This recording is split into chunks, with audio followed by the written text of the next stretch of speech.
জয় গুরু বন্ধুরা, কেমন আছো সবাই? আমিও ভালো আছি। আর শুভ মকর সংক্রান্তি তোমাদের সবাইকে।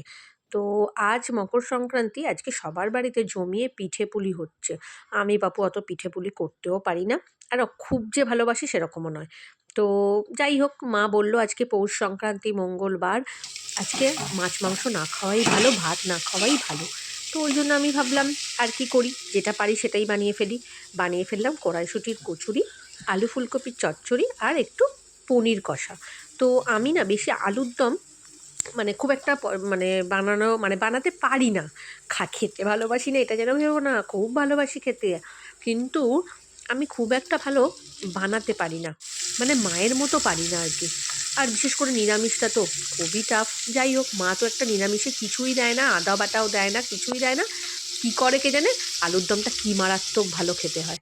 তো যাই হোক, আমি যখন পারি না, যেটা পারি টুকটাক সেটাই করে ফেললাম। আলু ফুলকপির চচ্চড়িটাও মা আরও বেশি ভালো করে। তো মায়ের মতো করেই করার চেষ্টা করেছি। যাই হোক, জানি না কি কেমন হবে। আর এই পনিরটা ক্যাপসিকাম দিয়ে আর একটু টমেটো, তারপরে নর্মাল যে ঘরের যে মশলাপাতি হয়, একদম ঘরোয়াভাবে একটু পনির কষা করে ফেললাম। আলু আর দিলাম না, যেহেতু কচুরির সাথে খাওয়া, তো তাই একটু স্পাইসি স্পাইসি ঝাল ঝাল। তো এটা আমার নিজেরই বানানো রেসিপি, আমি এসব কোনো ইউটিউব দেখে আমি মনেই রাখতে পারি না ছাতার। ইউটিউব দেখলাম, দেখে অনেক রান্না আমি শেয়ার করে রাখি, দিদিকে করি, নিজের হোয়াটসঅ্যাপে করে রাখি। কিন্তু আলটিমেটলি লাস্ট অব্দি আমার সেই ধৈর্য ধরে না যে ইউটিউব খুলে খুলে রান্না করব। যেটা মাথায় আসে, যতটুকু ভালো লাগে ততটুকুই করে ফেলি। তো যাই হোক, আমার তরকারিপাতি বানানো হয়ে যাওয়ার পরে আগে থেকে না ময়দাটাকে আমি একটুখানি নুন চিনি তারপরে অল্প করে ময়াম দিয়ে রেখে দিয়েছিলাম। তারপর মেখে ফেললাম ময়দাটা যা হয়। তো এই হচ্ছে নেচি ভরে ফেললাম। আর এই ময়দার কাজটা কিন্তু পুরোটাই শেখা বলতে পারো আমার শাশুড়ি মায়ের কাছ থেকে। আমার শাশুড়ি মা কিন্তু ভীষণ ভালো কচুরি বানায়। পুর করা শেখা বলো, এই যে নেচি করার স্টাইলটা বলো, বা ঠিকঠাক যাতে পুর না বেরোয় বেলতে গেলে সেগুলো বলো, প্রত্যেকটা জিনিসই কিন্তু আমার শেখা আমার শাশুড়ি মায়ের কাছ থেকে।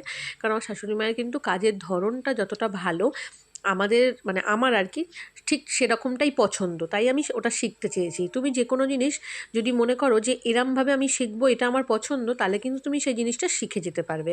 এটা আমি আমার নিজের জীবনের অভিজ্ঞতা দিয়েই বললাম আর কি। যে জিনিসগুলো আমি যেভাবে করতে ভালোবাসি, আমি সেভাবেই শিখে গেলে ওটাই আমার করতে ভালো লাগে। তো জিনিসটা মনে হয় যেন প্রপার হলো। তো যাই হোক, পুরটা সকালেই ফার্স্টেই বানিয়েছিলাম, ফার্স্ট কাজ ছিল পুর বানিয়ে ফেলা। তো যাই হোক, তারপর আস্তে আস্তে কচুরি বেলে ফেললাম। তো মাঝখানে আমার ম্যাডামও এসেছিলেন, এসে কিছুটা আমাকে হেল্প করলেন, বললেন যে আমি কয়েকটা কচুরি ভাজবো।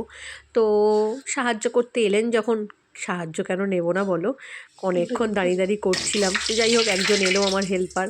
তো আর কালকে থেকে ওর এক্সাম, সেই জন্য তো বানিয়ে ফেললাম কচুরি। এবার দেখে নাও তোমরা কেমন হচ্ছে কচুরি ভাজা। তো চলছে, এই যে ম্যাডাম ভাজছেন, স্নান টান করে এসে কী সব প্যাক ট্যাগ মাগলো, তারপর লেগে পড়লো কচুরি ভাজতে। তো তোমরা আমাকে কমেন্ট করে বলো কেমন হয়েছে কচুরি, কেমন দেখতে হয়েছে। তোমাদের থেকে খুব খারাপ জানি। যাই হোক, দেখা হচ্ছে আবার পরের ভিডিওতে। ততক্ষণ অবধি ভালো থেকো সবাই, টাটা।